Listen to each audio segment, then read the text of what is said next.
mengundang Yesus datang makan di rumahnya. Yesus datang ke rumah orang Farisi itu, lalu duduk makan. Di kota itu ada seorang perempuan yang terkenal sebagai seorang berdosa. Ketika perempuan itu mendengar bahwa Yesus sedang makan di rumah orang Farisi itu, datanglah ia membawa sebuah buli-buli pualam berisi minyak wangi. Sambil menangis, ia pergi berdiri di belakang Yesus dekat kakinya. Ia lalu membasahi kakinya dengan air matanya dan menyekanya dengan rambutnya. Kemudian ia mencium kakinya dan meminyakinya dengan minyak wangi itu. Demikianlah sabda Tuhan.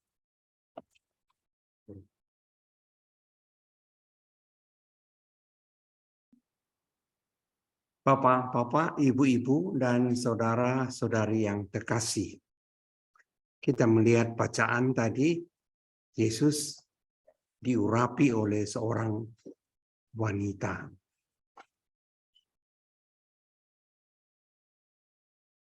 Yesus pada satu hari diundang oleh Simon.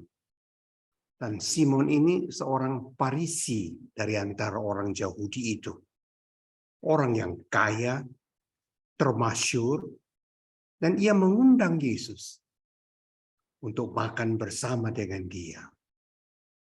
Sekarang kita bisa bertanya, ada apa latar belakang dari Simon yang mengundang Yesus untuk makan bersama?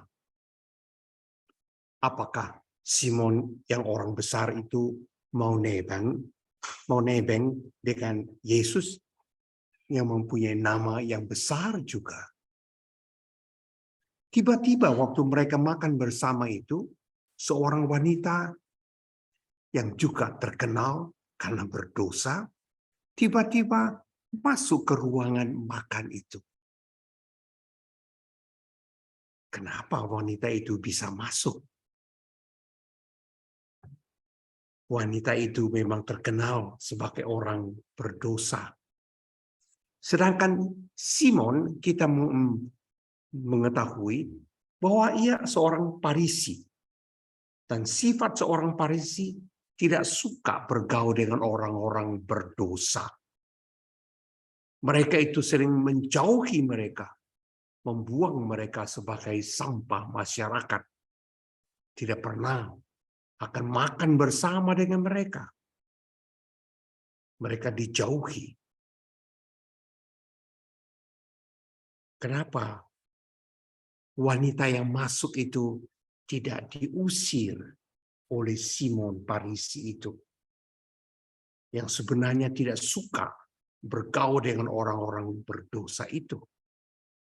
Nah, kita bisa melihat bahwa mungkin Simon itu langganan perempuan itu. Waktu perempuan itu masuk, Simon sudah was-was. Tetapi ia tidak berani mengusir. Ia takut kalau si wanita itu membuat ribut. Sehingga ia mau dengaran saja. Apa kira-kira yang Yesus bicara dengan wanita, dan wanita itu bicara kepada Yesus. Simon takut kalau dosanya itu terbongkar. Inilah saudara-saudara, seringkali kita bisa lihat bahwa dosa memang sangat sensitif. Kecurigaan cepat timbul. Misalnya pada satu hari ada orang yang mencuri. Tidak ada orang melihat. Dia cepat masuk ke rumah, kunci rumah, dan mulai membongkar apa yang barusan dia curi itu. Dan tiba-tiba ada ketok pintu. Lalu dia menjadi gelisah. Ayo, polisi datang. Padahal yang datang itu cuma temannya. Tapi kecurigaan mulai timbul kalau orang berbuat salah. Dan dosa pun sering begitu. Kalau saya berbuat dosa, saya takut kalau orang mulai berbisik-bisik di sana. Apakah aku yang dibicarakannya? Mulai curiga. Kita lihat saudara-saudara yang terkasih. Wanita yang terkenal itu datang kepada Yesus. Mungkin wanita itu sudah pernah mendengar tentang Yesus. Bahwa Yesus baik-baik hati. Bahwa ia seringkali berbelas kasih kepada orang yang terbuang. Mengampuni orang-orang yang berdosa. Dan kita lihat wanita itu yang sedikit tahu tentang Yesus itu. Ia ingin disembuhkan oleh Yesus. Dan hampir pasti ia sendiri sudah coba-coba untuk membersihkan dirinya. Coba melepaskan dirinya dari dosa-dosa yang selama ini menghimpit dia. Tapi kita melihat ia tidak sanggup. Berkali-kali ia sudah gagal walaupun mencoba lagi. Akhirnya ia berpendapat hanya satu orang. Itulah Yesus. Hanya Yesus yang dapat melepaskan aku dari segala dosa-dosaku yang ada itu. Maka waktu dia dengar Yesus itu datang, ia tidak menyia-nyiakan kesempatan itu. Ia masuk ke dalam rumah. Lalu yang terjadi ini, wanita pendosa itu yang dengan berani masuk, dan wanita itu diterima oleh Yesus. Yesus tidak mengusir dia. Tetapi kasih sayang Yesus selalu menyertai dirinya dan menerima wanita yang berdosa itu. Bukankah seringkali kita sendiri bernyanyi, Misericordias Domini, Misericordias Domini, in eternum cantabo. Jadi, kerahiman Tuhan itu saya akan menyanyikan seumur hidupku. Nyanyian itu menginspirasikan juga kepada kita bahwa Yesus selalu berbelas kasih kepada siapapun juga. Dan pada saat ini, waktu wanita berdosa itu datang kepada dia, ia tidak mengusir, ia menerima dia dengan tangan yang terbuka. Itulah Yesus yang kita sebut Maha Rahim itu. Dan kita lihat lagi saudara-saudara terkasih, bahwa wanita itu bukan hanya diterima, tetapi wanita itu diampuni oleh Yesus. Kitab suci memang selalu berbunyi bahwa Allah mengampuni setiap orang yang datang kepada Dia, yang minta diampuni oleh dosanya. Yesus selalu mengampuni mereka.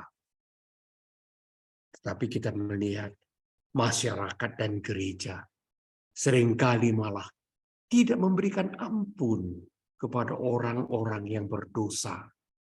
Mereka selalu mengatakan, ya bagaimana anak haram ini? Bagaimana dengan anak setan ini? Mereka mengucilkan.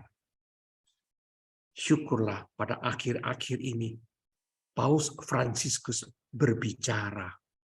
Pada tahun jubileum ini, dia minta supaya gereja memberikan kesempatan, mempermudah kepada mereka itu yang dianggap tidak layak untuk dibaptis. Mereka harus dibaptis. Mereka datang ke dunia ini tanpa dosa.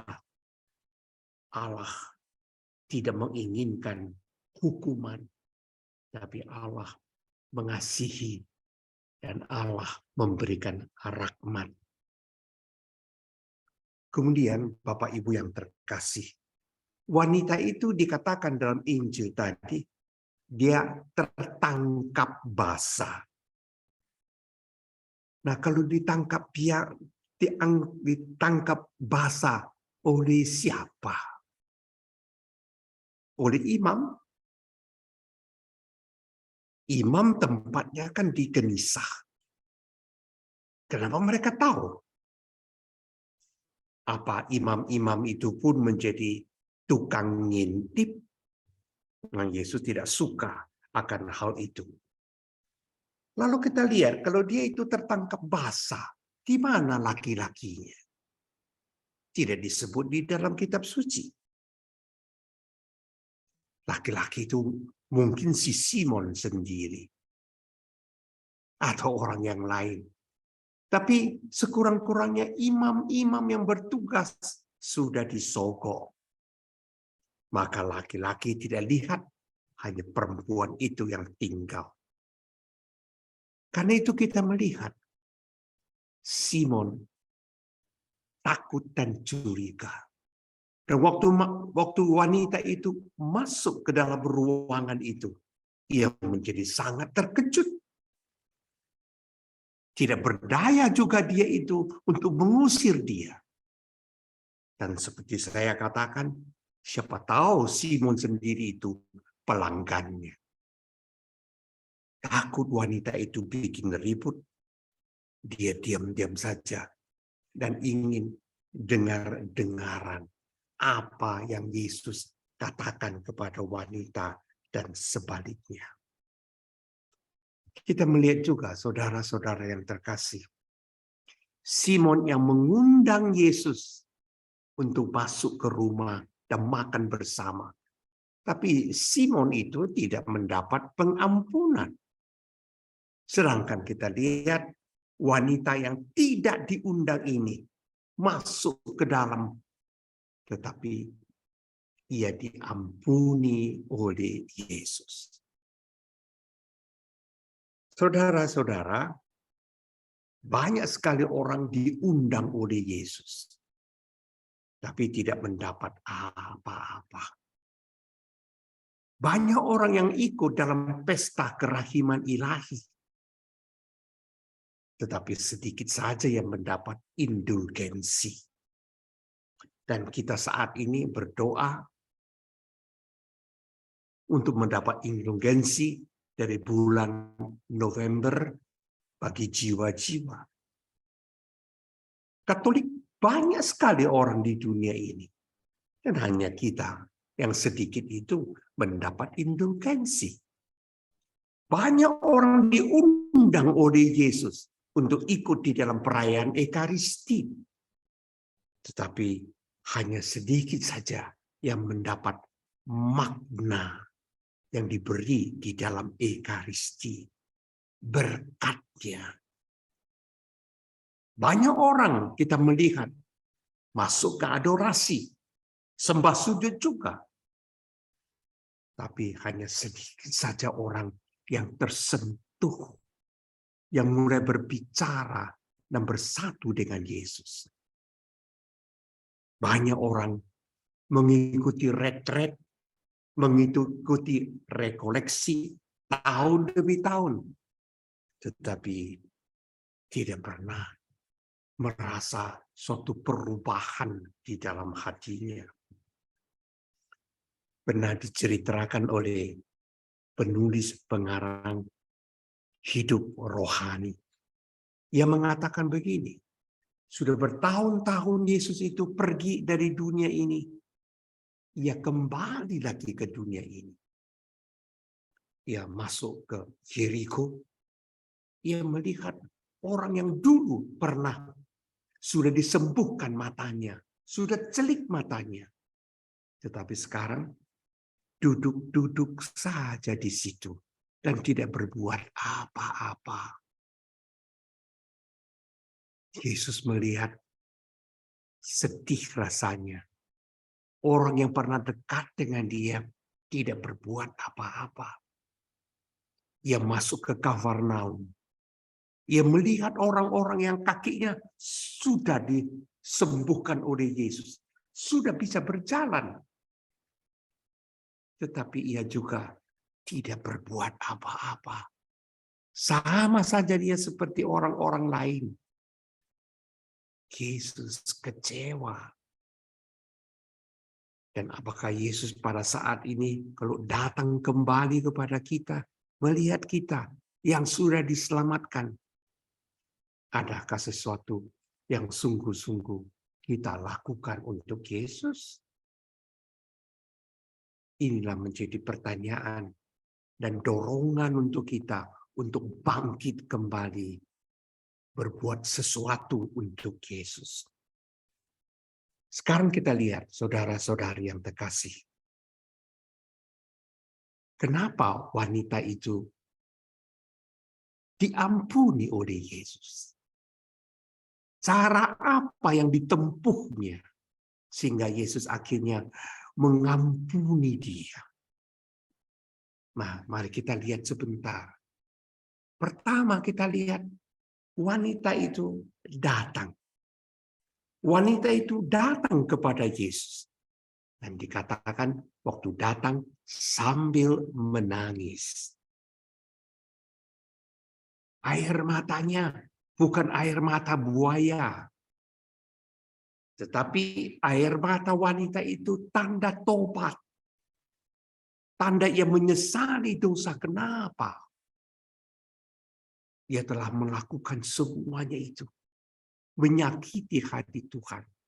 Ia menangis.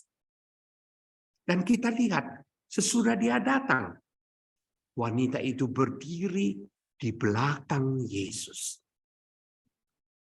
Wanita itu tidak berdiri di depan Yesus. Tidak. Wanita itu rasanya tidak sanggup untuk memandang Yesus. Yesus terlalu suci. Dia sendiri begitu penuh dengan dosa. Sehingga ia tidak berani menatap Yesus dengan matanya. Ia berdiri di belakang Yesus. Dan sesal dari wanita itu sungguh-sungguh. Ia rendah hati, menyesali dosanya. Ia tidak gengsi. Ia membuang rasa malu yang ada. Hanya satu permintaannya, ingin diampuni oleh Yesus. Dan banyak orang saudara-saudara yang menyesal atas dosanya, tetapi masih penuh dengan gengsi. Maunya memberitahukan dosanya, bisik-bisik sajalah sama imam itu yang bertugas. Atau mulai mencari pastor-pastor tua, dan kalau bisa ya sedikit tuli supaya tidak mendengar. Banyak orang datang dan mau menyesali, tetapi gengsi, rasa malu masih besar. Sedangkan wanita ini tidak. Ia meninggalkan segala gengsi-gengsinya. Ia tahu di dalam pertemuan itu banyak orang-orang besar. Banyak orang yang dikenalnya. Ia tidak peduli. Ia buang gengsinya. Ia mau bertemu dengan Yesus. Karena katanya dalam hati, hanya orang ini yang sungguh-sungguh dapat melepaskan aku dari setan-setan yang ada di dalam diriku. Aku ingin bersih dan bertobat kembali. Maka kita lihat saudara-saudara, yaitu berdiri dekat kaki Yesus. Untuk apa dia itu dekat kaki Yesus?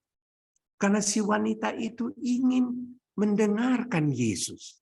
Kalau Yesus itu bersabda kepada dia, ia ingin mendengar apa kira-kira nasihat Yesus. Apa kira-kira petunjuk Yesus untuk dia supaya ia sungguh-sungguh dapat merubah segala hidupnya ini. Ia berada dekat kaki Yesus. Jadi wanita itu tidak sembunyi. Bukan seorang outsider. Ia rendah hati. Karena itu ia ada di belakang. Dan banyak umat pun begitu rendah hati. Kita melihat kalau pergi ke gereja, saking rendah hatinya, suka-suka berdiri paling belakang di gereja. Rendah hati, takut kepada Tuhan. Tapi maksudnya begitu misa selesai, langsung dia cabut. Inilah kerendahan hati kita. Lain daripada si wanita itu.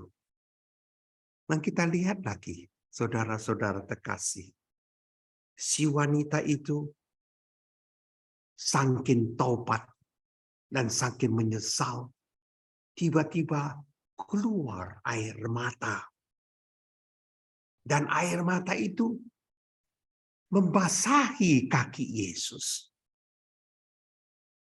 Bukan sengaja dia buat itu. Bukan supaya Yesus tahu bahwa dia menangis.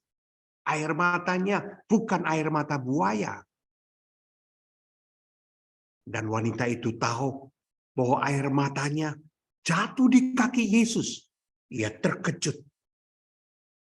Dengan apa ia mesti melap orang yang suci ini? Tak mungkin ia melap itu dengan tangannya saja. Tak mungkin ia mengambil sapu tangan dan lalu melapnya. Pun tidak ia itu mengambil pinggir-pinggir dari roknya dan mulai mengusap Yesus. Ia tahu semua itu tidak layak untuk kaki yang begitu suci. Lalu yang dibuatnya apa?